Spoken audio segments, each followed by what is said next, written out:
سوال ہے کہ داڑھی کتنی ہونی چاہیے، قرآن و حدیث کی روشنی میں بتائیے۔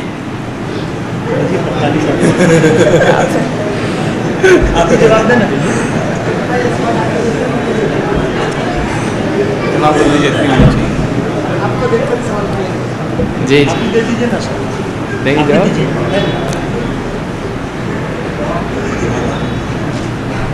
اللہ کے رسول صلی اللہ علیہ وسلم نے، بخاری وغیرہ میں حدیث موجود ہے، مسلم میں بھی مختلف طرق سے آئی اور الفاظ کا فرق ہے اس میں، آپ نے یعنی حدیث میں حکم دیا ہے کہ وعف اللحا، بعض روایت میں وفروا، ارجو، ارخو، اس طرح سے الفاظ آئے ہیں کہ داڑھی بڑھاؤ، داڑھی کو چھوڑے رکھو۔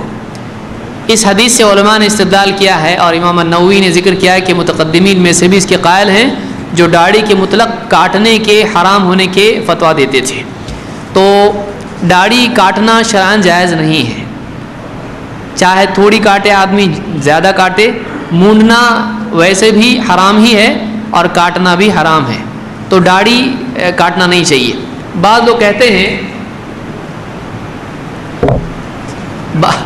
بعض لوگ کہتے ہیں کہ جیسے ایک مشت کے بعد کاٹنا چاہیے، اور بعض لوگ کہتے ہیں کہ اس طرح سے طول و عرض میں سے کم کرنا چاہیے۔ اس کے لیے مختلف دلیلیں لوگ دیتے ہیں۔ ایک دلیل اس میں سے ہے جو امام ترمذی نے روایت کی ہے کہ اللہ کے رسول صلی اللہ علیہ وسلم طول اور عرض میں سے داڑھی کم کرتے تھے، تو یہ حدیث صحیح نہیں ہے، اس لیے کہ اس کی سند میں ایک راوی ہے عمر ابن ہارون البلخی، اور محدثین نے کہا کہ سخت ضعیف ہے، اس لیے بعض علماء نے جیسے شیخ البانی وغیرہ نے اس حدیث کو موضوع یعنی جھوٹی حدیث کہا ہے، تو وہ حدیث صحیح نہیں ہے، اس سے استدلال صحیح نہیں ہے۔ بہت سارے لوگ جیسے یعنی طول و عرض میں سے اس کی دلیل دیتے ہیں۔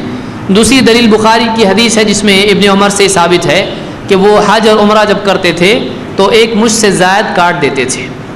اس کے مختلف اقوال علماء کے سلسلے میں ہیں، لیکن اس میں یہ بات یاد رکھیں کہ اس حدیث میں یہ نہیں ہے کہ عام طور سے داڑھی کاٹی جاتی تھی، اس حدیث میں یہ ہے کہ جب وہ حج اور عمرہ کرتے تھے تو ایک مشت سے زائد کاٹ دیتے تھے۔ تو کوئی آدمی اس کو عام کرتا ہے تو اس حدیث کے الفاظ سے بھی بات ٹکراتی، یا ایسے ہی جیسے آدمی سفر کی جو بھی دعائیں ہیں وہ آدمی گھر میں چلنے، ایک کمرے سے دوسرے کمرے میں جانے کے لیے استعمال کرے اور یہ کہے کہ یہ بھی تو سفر ہے، تو یہ غلط ہو جائے گا۔ جو چیز جس چیز کے ساتھ میں ہے اس کو اسی چیز کے ساتھ میں جوڑنا چاہیے۔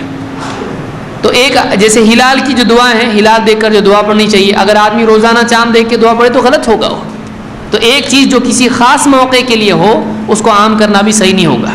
تو بعض علماء نے کہا کہ یہ حج اور عمرے کے لیے خاص ہے، اور امام الطبری وغیرہ نے بھی بعض آثار اس میں ذکر کیے ہیں جو ثم لیقضوا تفثهم کے ذکر میں سورہ حج کے ضمن میں یہ آثار صحابہ کے ہیں کہ وہ حج اور عمرے کے علاوہ داڑھی چھوڑے رکھتے تھے۔ اللہ کے رسول صلی اللہ علیہ وسلم کی داڑھی کے بارے میں بھی کہ آپ کی داڑھی سینے تک تھی، اور بعض صحابہ ابو بکر صدیق یا حضرت عثمان رضی اللہ عنہ، حضرت عمر وغیرہ کی بھی داڑھی ہے کہ بہت لمبی داڑھی ان کی ہوا کرتی تھی۔ ایک صحابی کو اللہ کے رسول صلی اللہ علیہ وسلم نے کہا کہ میرے بعد تم شاید زندہ رہو گے اور زیادہ زندہ رہو گے، تو میری بات لوگوں تک پہنچا دینا کہ جو آدمی اپنی داڑھی میں گرہ لگائے اور یعنی گوبر وغیرہ سے استنجا کرے وغیرہ وغیرہ، تو وہ جو آدمی داڑھی میں گرہ لگائے محمد اس سے بری ہے۔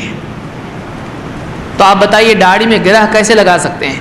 چھوٹی داڑھی میں لگا سکتے ہیں، بڑی داڑھی ہوگی تو اس میں ہی گانٹھ باندھ سکتے ہیں۔ تو یہ معروف چیز تھی کہ اس دور میں اتنی داڑھی ہوا کرتی تھی جس میں گرہ لگانا ممکن ہو۔ اگر اس سے زائد کاٹنا ہوتا تو آپ کبھی بات نہیں کہتے، کیونکہ وہ ہے ہی نہیں اسلام میں۔ جب اتنی بڑھنے والی نہیں ہے تو گرہ لگانے کا سوال ہی پیدا نہیں ہوتا ہے۔ تو داڑھی بڑھانا چاہیے کا مطلب یہ ہے کہ داڑھی چھوڑ دینا چاہیے، اس لیے وعفو کا لفظ چھوڑ دینے کے معنی میں بھی آتا ہے اور بڑھانے کے معنی میں بھی آتا ہے، اس لیے کہ وفرو کا لفظ بھی حدیث میں ہے۔ بعض روایت میں ارخو کا لفظ ہے، ارخو چھوڑ دینا، لٹکانا۔ تو داڑھی لٹکتی کتنی ہے آپ سمجھ سکتے ہیں۔ مسلم کے سوال یہاں سے سوال یہ جا رہا ہے داڑھی سوال کرنے والے کی کتنی بڑی ہے۔ بہرحال اس نے سوال کیا اس کی کتنی بڑی داڑھی ہے۔